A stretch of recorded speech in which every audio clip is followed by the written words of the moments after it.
Много вече на всички и добре дошли на нашето дружество и на всички гости на селото. Утре е силни заповеди. Денят на съобщаването.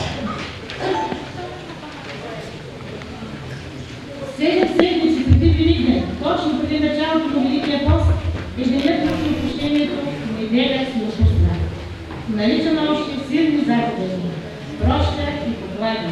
На този ден ние искаме проща от близките си и за всичко лошо, което сме направили или казали през годината.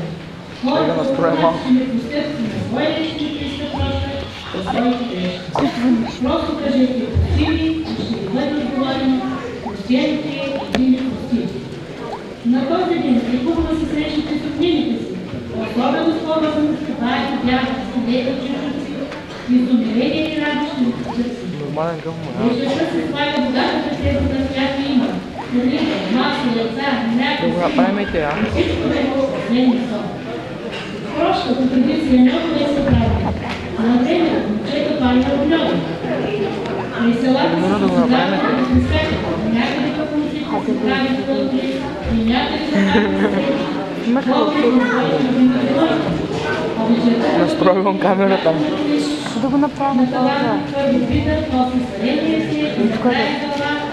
За да се види кой ще кара, ще се гризне всичко, без да се помага сърце. Средата права е. Започват не само лични кост, но и важно Спрей. цикъл. Спрей с друг тип.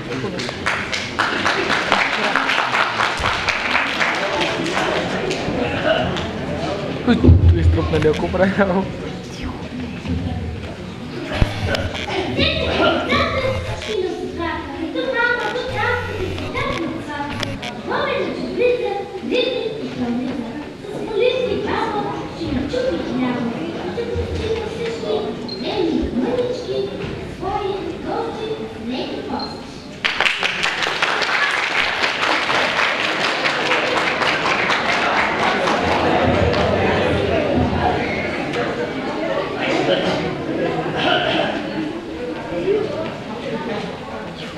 Сега следва нашият концерт, в който ще участва самодейната певческа група към читаемите родители 1910, село Генерал Кошево, съпомисъл Бога Стоянова и дамската група Пир Корянска Кипка.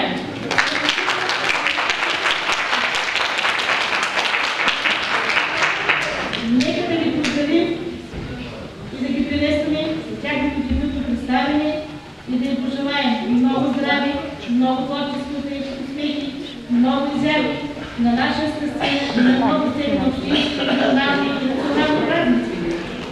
И най-вече да завоюват всички първи места, достойно да представят село Генерал Кошево.